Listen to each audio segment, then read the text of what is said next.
Howdy y'all!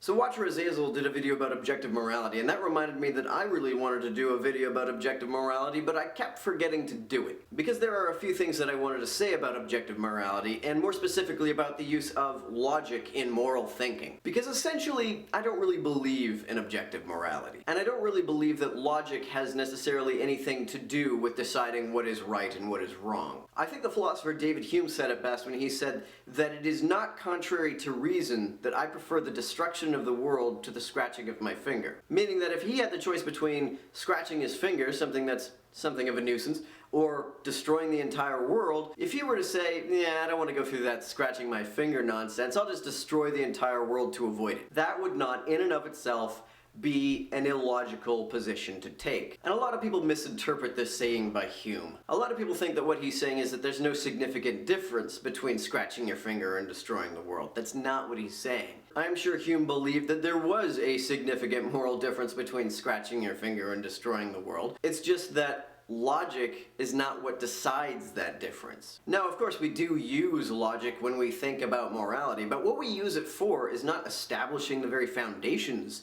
of our morality. What we use it for is making sure that all of our moral intuitions are consistent with each other. We use it to avoid contradicting ourselves. Now, atheists who believe in an objective morality usually give me the evolutionary argument for it. Sometimes they'll argue that what's objectively moral is whatever promotes human survival and prosperity. And I think, well, that's all very nice. I like surviving, I like prosperity, that sounds lovely, but objectively, why ought I like these things? And then they usually say, well, because if you didn't like them, or if more specifically your ancestors didn't like them, then human beings wouldn't be here. They would have died out long ago. And then I think, well, you know, I do like being here. I like the fact that human beings exist.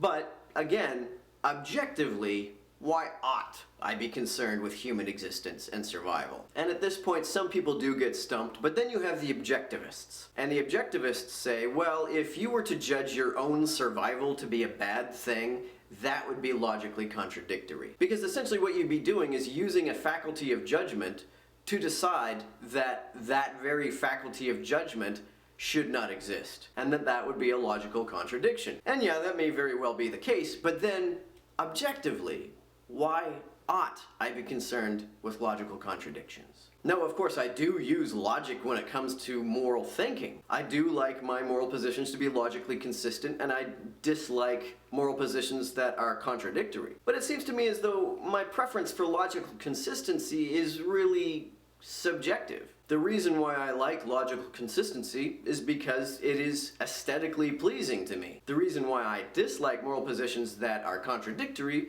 is because they're ugly to me. My preference for logical consistency in moral positions is not a logical preference. Logic and reason do not justify their own existence morally. Now, some Christians and other religious people take a very different sort of approach when it comes to defending objective morality. They use a more sort of practical argument. They'll say, well, if you don't have an objective morality, then you have no basis on which to say one particular action is wrong and another one is right. And I agree with them to the extent that you can't really make an argument for why one action is right and one action is wrong. But that doesn't really mean that you can't make a judgment about the rightness or wrongness of particular actions. Because I believe that moral judgments are ultimately based in a moral intuition. It's a non-rational intuition. Now, when I say non-rational, I don't mean irrational, I don't mean anti-rational, I mean it's something that is separate from reason. And ultimately, if you're going to convince somebody to not do something that you believe is wrong, you're going to need more than just an argument. Because let's say there is objective morality, and you make an incontrovertible argument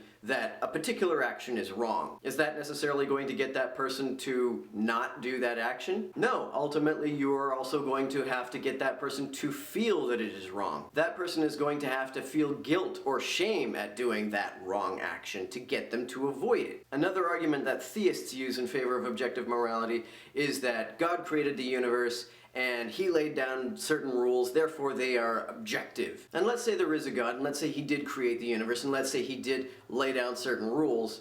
Why does that make them objective? If God created the universe and put rules in that universe, why objectively ought we follow them? And then sometimes they'll say, well, because if you don't follow them, he'll send you to hell. But then you have to ask, well, why objectively ought I be concerned with going to hell? Well, because you'll suffer for all eternity. And then I think, well, that doesn't sound very nice. I don't like the idea of that, but why objectively ought I not like the idea of that? Why objectively ought I be concerned about my own suffering? Also, this does not really make morality objective. Because what does objective mean? Let me propose a definition. Something is objective if its existence is independent of consciousness. Something is subjective insofar as its existence is dependent on consciousness. Something is objective only insofar as it could continue to exist even if all consciousness in the universe were eliminated. Now, if we think of God as conscious, as